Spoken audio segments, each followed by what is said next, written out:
Donc, bonjour à tous, je vais vous présenter aujourd'hui une review sur un article sorti dans le European Journal of Vascular and Endovascular Surgery, à savoir Outcomes of Single and or Two-Stage Brachybasilic Arteriovenous Fistula, a Nationwide Swedish Registry Study. C'est un article paru du coup en 2025. Clique une fois sur la diapo avec le souris. Voilà, c'est bon. Donc, pour refaire d'abord un petit point d'introduction, même si je sais que vous le savez tous, l'insuffisance rénale chronique aujourd'hui, c'est une pathologie une fréquence qui augmente énormément, conduisant à une nécessité de suppléance du rein, que ce soit par hémodialyse, par greffe rénale ou bien par dialyse péritonéale. Parmi ces traitements, le traitement le plus représenté, c'est l'hémodialyse, qui consiste à faire une filtration extracorporelle avec un abord veineux et un abord artériel. Euh, Aujourd'hui, selon recommandation, quand on part sur un traitement par hémodialyse, c'est la fistule artério-veineuse autologue avec la veine et l'artère du patient qui sont préférés à la création d'une fistule par greffe prothétique ou au cathéter de dialyse qui soit temporaire ou permanent. Euh, Toutefois, ces fistules, elles sont associées à un taux de complications assez élevé, et notamment à un échec de maturation, des complications au niveau artério-veineux avec aussi le vol vasculaire ou des déficits sensitivo-moteurs. La fistule artério-veineuse qui est la plus connue et la plus pratiquée aujourd'hui, c'est la fistule qui emploie la veine céphalique, avec comme fistule du coup la radiocéphalique par exemple. C'est la fistule qui est recommandée en première intention sur les guidelines actuels. Mais en l'absence de veine céphalique satisfaisante, c'est la fistule brachiobasilique ou humérobasilique qui est préférée aujourd'hui à tout ce qui peut être cathéter de dialyse ou bien greffe prothétique. Le souci de cette fistule brachiobasilique, c'est qu'elle nécessite une superficialisation de la veine basilique pour pouvoir fonctionner, étant donné qu'elle est trop profonde et que ça rend les fonctions difficiles.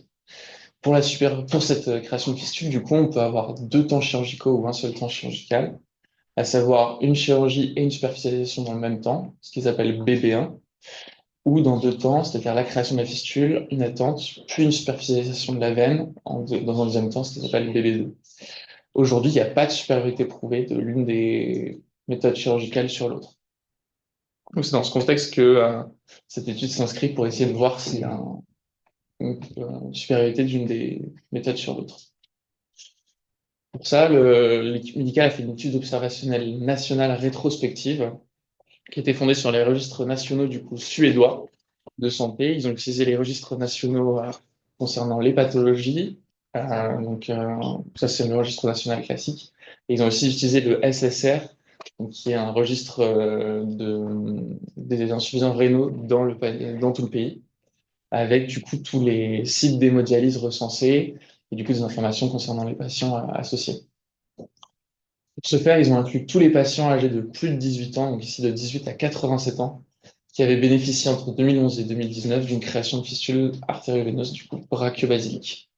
Ils ont classifié les patients en deux groupes, soit le groupe BB1, c'est-à-dire la création de la fistule et la superficialisation en un seul temps, soit le groupe BB2, une création de la fistule, un temps d'attente, puis une superficialisation. Pour pouvoir continuer, ils ont noté ils ont inclus différentes définitions pour pouvoir se repérer, différents checkpoints. Ils ont nommé le primary patency, c'est la perméabilité primaire. C'est le temps entre la création de fistule et une première intervention, que ce soit pour récupérer une fistule, améliorer son flux, réintervenir à ce niveau-là, ou bien tout simplement mettre fin à la fistule. La secondary patency, c'est la perméabilité secondaire. Ça, c'est toutes les interventions qui visent à mettre fin à la fistule après ou sans échec de tentative de sauvetage de la fistule. La first puncture, c'est la durée entre la création de la fistule et une ponction d'un seul cathéter dans la fistule. Le functional start, c'est la réalisation de 3 séances d'hémodialyse avec 2 aiguilles dans la fistule. Les functional complications, c'est toutes les complications fonctionnelles au cours de l'hémodialyse. Et l'abandonment, c'est l'abandon de la fistule elle-même. Du coup, entre 2011 et 2019, c'est près de 7800 patients qui ont bénéficié d'une création de fistule. Et parmi elles, c'était 307 fistules brachiobasiliques qui ont été réalisées.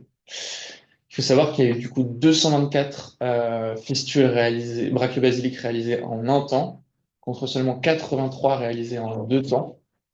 Il y a des patients qui ont bénéficié notamment de plusieurs fistules, parce qu'on n'avait que 222 patients dans le groupe un seul temps contre 224 fistules créées, et 83 et 79 patients contre 83 fistules créées. Euh, Là, du coup, vous avez ici les différentes caractéristiques J'ai démographiques. une question. Oui. En France, c'est quoi l'habitude? C'est de faire en un C'est temps ou en deux complètement temps? inverse. Ouais, c'est en 2 temps. Deux temps, hein, en Ouais. France. Hein. Ok, ça c'est ce qui me semblait. Et après, je trouve bon, il y a pas énormément de patients. 307 fistules, c'est quand même pas grand-chose. Oui, non.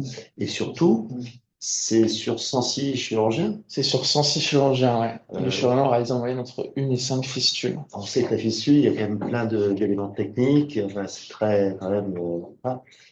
Et il n'y a pas une expérience. Enfin, je sais pas le nombre de fistules par chirurgien cette fois-ci, mais ça fait pas une grosse expérience, quoi. Après, c'est des chirurgiens qui ont aussi fait des fistules radiocéphaliques. Et là, on D'accord. s'intéresse juste au nombre de brachiobasiliques. Ok. Ils n'expliquent pas, par contre, le nombre de fistules que réalisent les chirurgiens de manière générale Oui, donc dans oui, l'année. c'est vrai, il y a 7850 créations. Au Tout à total, fait. ouais. C'est Ok. ça. Ah, il faut. Euh, Pas beaucoup de basiques, effectivement. du coup, là, c'est la répartition démographique des patients. On avait du coup la principale comorbidité qui provoquait cette insuffisance rénale, c'était du coup la néphropathie diabétique. Euh, pour ce qui est des comorbidités les plus fréquentes, c'était l'hypertension, qui était bien présente aussi bien chez les patients dans le groupe BB1 que dans le groupe BB2. Et par contre, un point important, c'était que dans le groupe BB1, les patients étaient déjà, la majorité des patients étaient déjà en hémodialyse, comparé au groupe BB2, avec une différence statistiquement significative. Comment on peut expliquer ça? Une Il explication? l'explique juste après, effectivement. En fait, il le justifie en disant que le groupe BB2 était plutôt pratiqué chez les patients chez qui on était en stade pré-dialyse. Du coup, on se donnait plus de temps et on pouvait se permettre de faire 2 interventions chirurgicales différentes.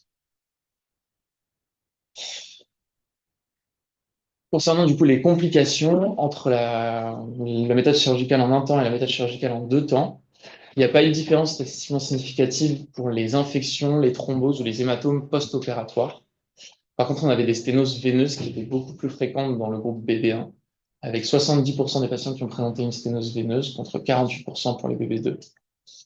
En termes de réintervention chirurgicale, il n'y avait pas de réintervention, il n'y avait pas de différence significative pour les réinterventions en chirurgie ouverte, mais beaucoup plus de réinterventions en chirurgie endovasculaire dans le groupe BB1.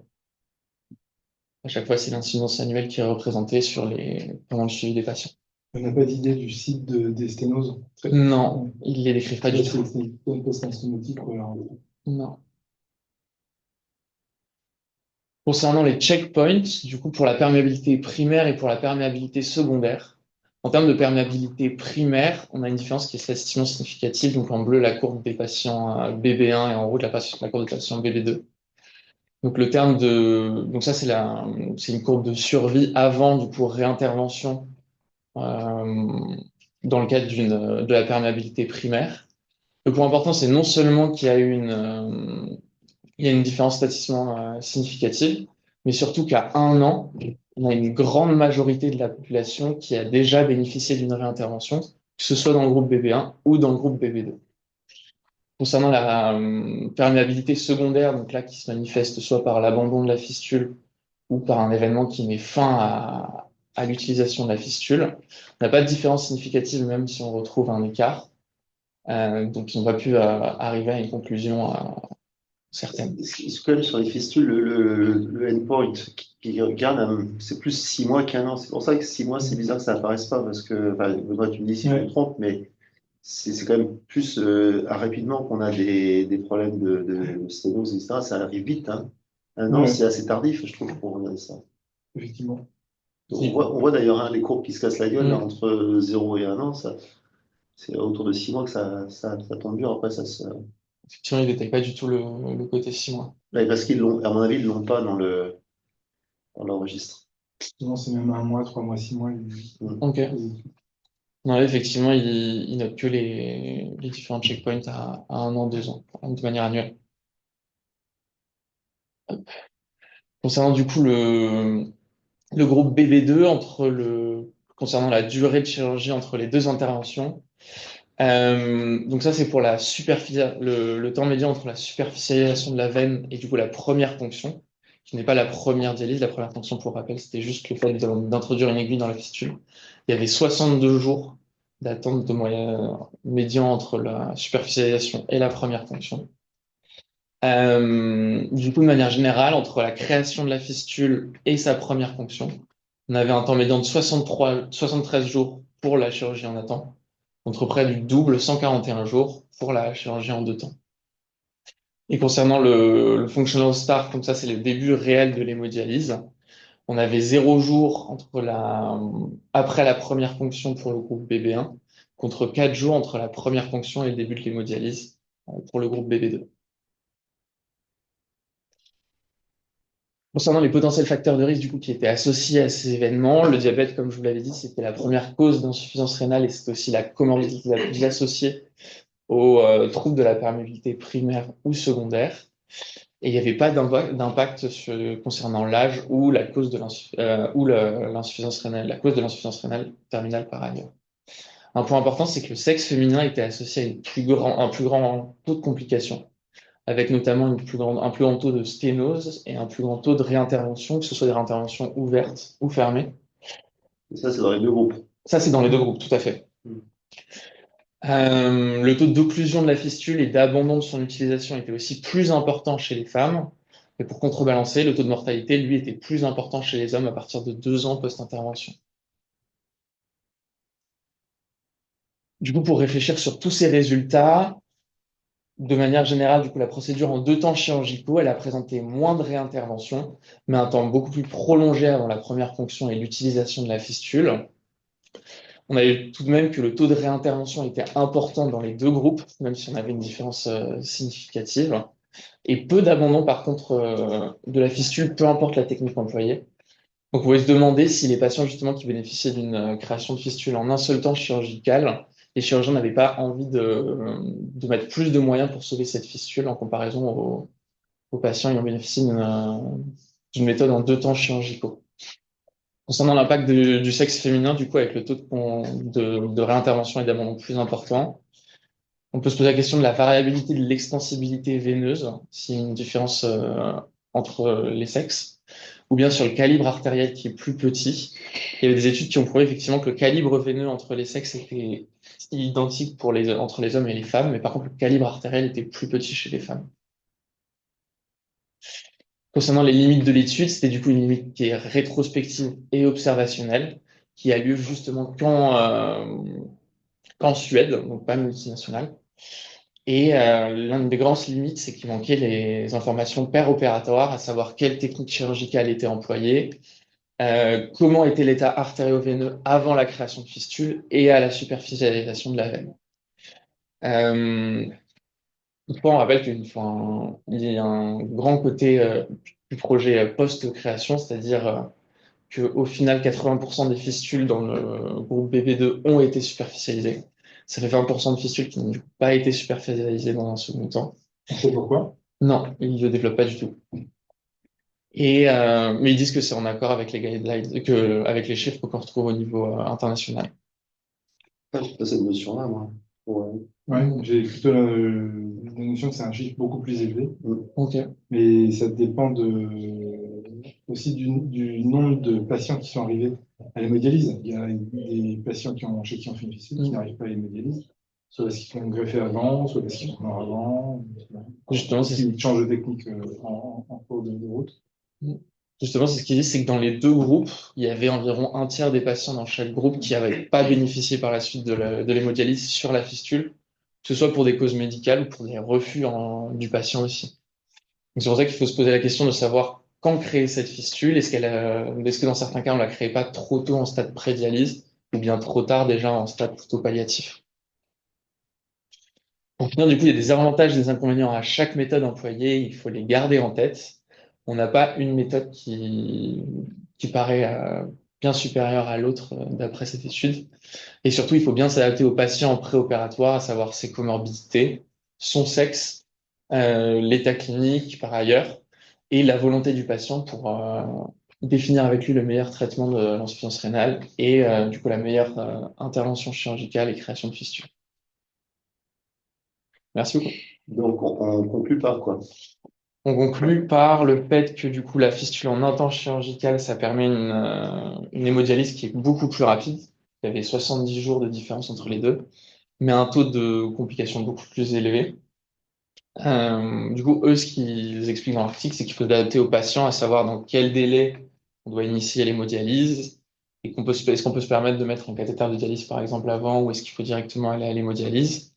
Et aussi, en fonction de l'état du patient, est-ce que c'est un patient qui sera greffé plus tard? Est-ce que c'est un patient qui acceptera l'hémodialyse ou non? Donc, ils disent de s'adapter a priori entre chaque patient plutôt que de conseiller une méthode chirurgicale par rapport à l'autre. Ce que j'ai vu quand même beaucoup en France, c'est qu'on acceptait quand même les cathés entre les deux, souvent. On n'allait pas, pas une CAD.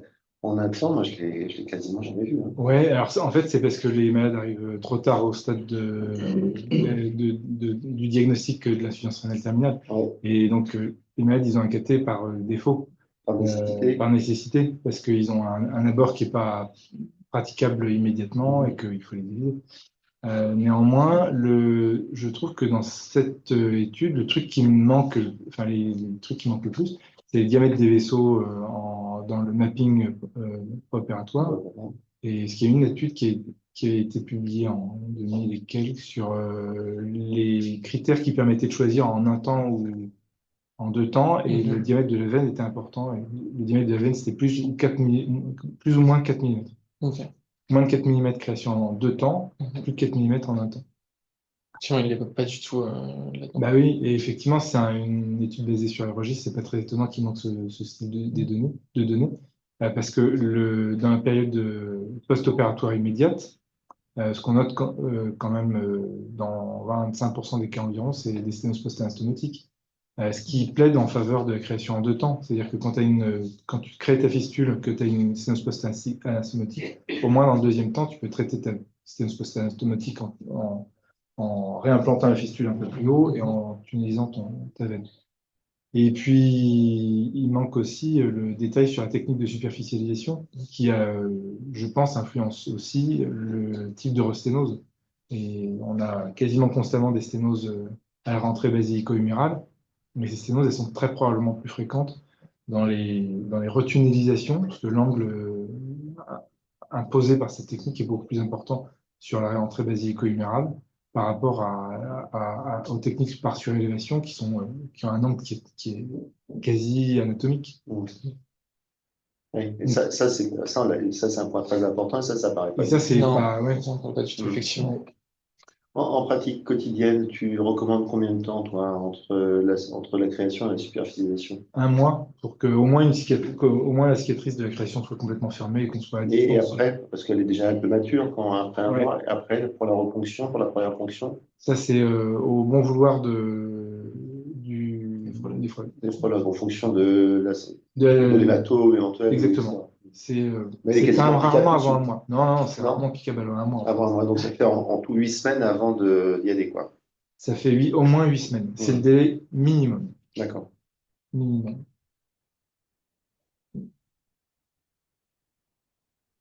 Ok, très intéressant. Question? Et pour les numéros humérales, c'est un peu le même. Non, alors, les huméros humérales, De toute façon, on est obligé d'attendre la. de toute façon, il ne faut pas les faire en un temps. Les délais de ponction sont probablement à peu près les mêmes que ceux pour les fistules basiques en deux temps. Ok. On a des questions? Autre Non? point, ouais, quand on parle toujours de brachiobasilique en fait, aussi. De plus en plus, on fait des radiales proximales sur la basique. Et du coup, ça permet aussi de diminuer le risque d'hyperdélie. Ok, merci Mathis. Merci.